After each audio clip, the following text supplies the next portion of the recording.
Hello everyone. Now let us discuss about the topic correct measurement of length. So correct measurement of length is nothing but what is the procedure to measure any objects. Okay. The first thing what we have to do is place the scale in contact with the object along its length. Okay. First we have to take a scale and we have to put it in contact with the object. In contact means we have to keep it on the object and we have to check the length. If we don't touch the objects with the scales, so we might be getting errors. Okay, so we have to place the scale in contact with the objects along its length. The second thing what we have to do is, in some scales end may be broken. So in a few older scales edge will be broken, right? So in that case we have to take a reading from 1. Scale will always have a reading from 0, right? Scale is having a reading from 0, then we'll be having 1 till 15. Okay. So scale will have reading from 1. If anybody's scale is broken, some edges, okay. If anybody's scale is broken like this, don't measure it from here, okay. Don't measure it from middle of the scale. So in that case you have to measure the length from 1 centimeter. So when you measure anything from 1 centimeter, for example, if I measure this one, if I get 13 centimeter, 13.3 centimeter, okay, my scale edge is broken, so I have measured it from 1 centimeter and my marker length is 13.3 centimeter. So what I have to do next is, I have taken the reading from 1, not from 0, right? I have taken the reading from 1. So what I have to do? I have to just minus 1. So when I do this, I get 12.3 centimeters. So to exact length of this marker is now 12.3 centimeter. Why did I do minus 1? Because I have taken the reading from 1, not from 0. Always we have to take a reading from 0.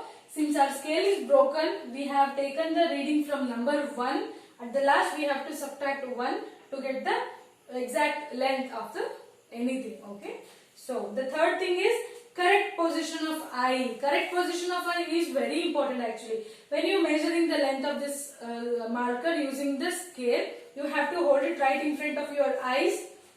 You have to hold it right in front of your eyes and you have to check the readings. You cannot somewhere holding like this or somewhere, if you hold it like this and check the readings, you might get wrong, right? So you have to hold it right in front of your eyes so that you get the correct readings. Got it? These are the three procedures to correct. These are the three correct measurements of length. Okay. Now let us see measuring the length of curved line. So we want to measure the length of curved line.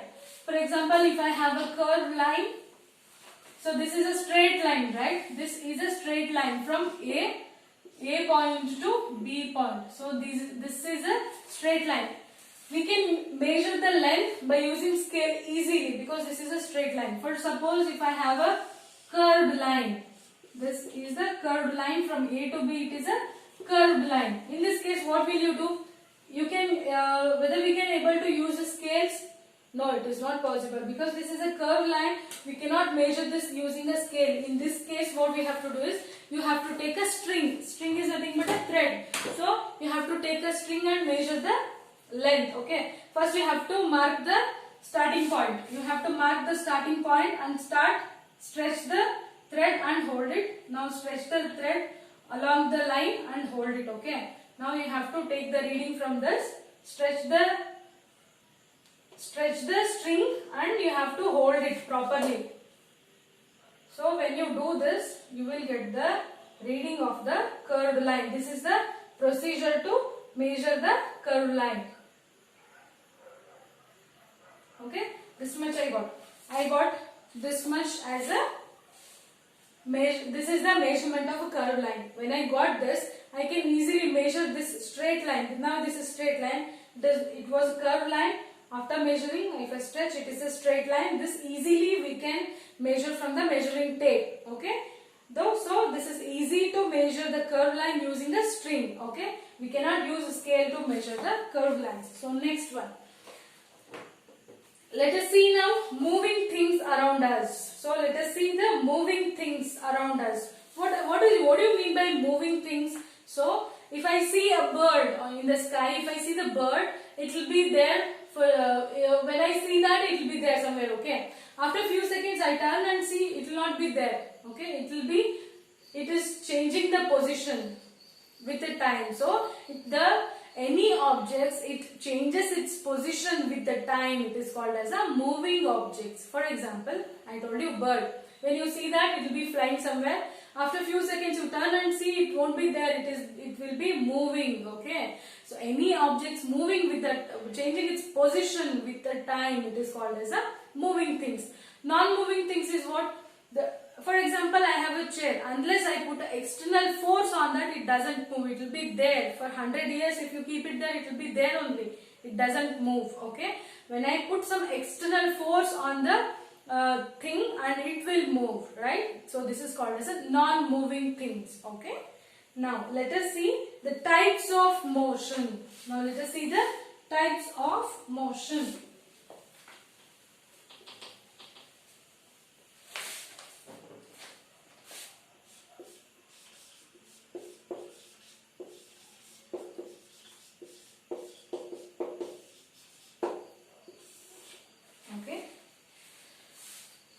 Observed that the motion of vehicle on a straight road. So you may have observed the vehicle is moving in a straight road. How does it move? It moves in a straight line, right? And falling the stone. Okay, when you just throw the stone, it will fall along the straight line. Okay, and parade of soldiers. Have you seen the parade of soldiers? Parade of soldiers, they will move in the straight line. Okay, and these are all the examples of straight line. So any objects moving in a straight line, this is called as a rectilinear motion. This is called as a rectilinear motion.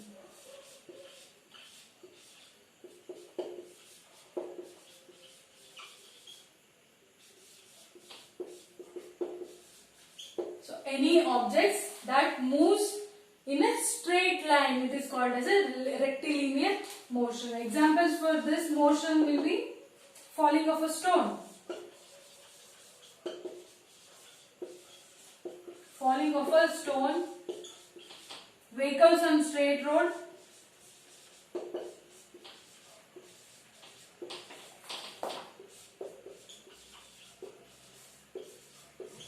okay, vehicles on straight road, parade of soldiers, and so many examples you can write. Any object moves in a straight line, that is called as a rectilinear motion. So these are the examples. Okay, now let us see the circular motion. Let us see the circular motion.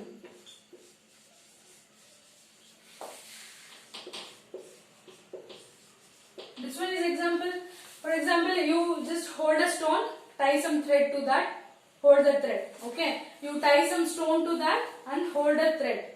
When you start reeling, when you start just spin like this, and the stone will be spinning circularly, right? And the stone will be moving in the circular motion. But the distance from the stone and from the point, this point doesn't change. Okay, constantly moving in a circular motion. The distance between the object and the point will never change.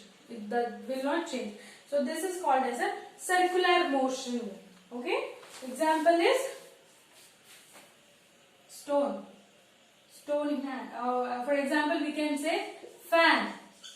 So fan is the example for circular motion. It rotates in the circular motion. And fan, and we can say pendulum.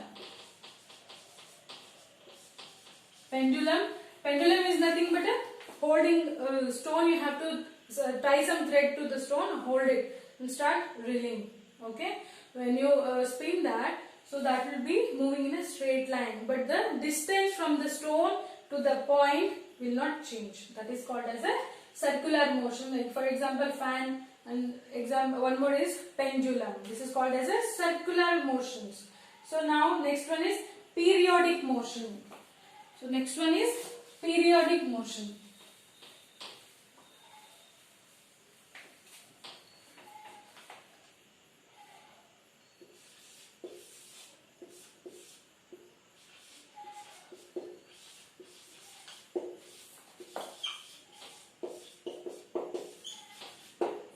Next one is periodic motion. The same example I can give: stone tied with a thread and hold it. This is called as a pendulum. So when this stone is there, so you will be holding a stone with a thread, right?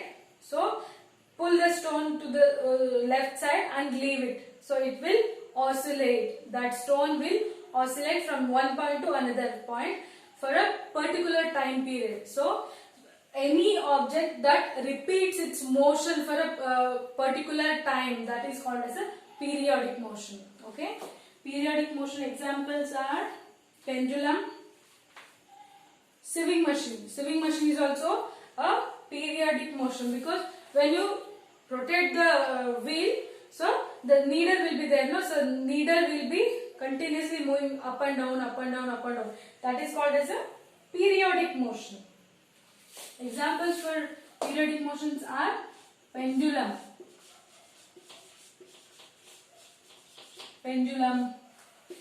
sieving machine, right? Sieving machine. Next one is, we can say, swing. Swing is also an example of periodic motion. When you just leave it like this, the swing, it will be swinging continuously, right, for a particular time period. So any objects that changes its position, that continuously changes the position for a periodic, for a particular some time period, that is called as a periodic motion. We can give swing also example for periodic motion. So these are the three motions. And now we can say any objects. Let us think about any object which is having a more, not only one or more motions. For example, I have a ball in my hand. I just roll it on the ground. Okay, I have a ball. I just leave it on the ground. It will be rotating and going in a straight line. So this will have a rectilinear motion and the circular motion. So this ball is now having a rectilinear motion and the circular motion. So think of few more examples like that. Okay.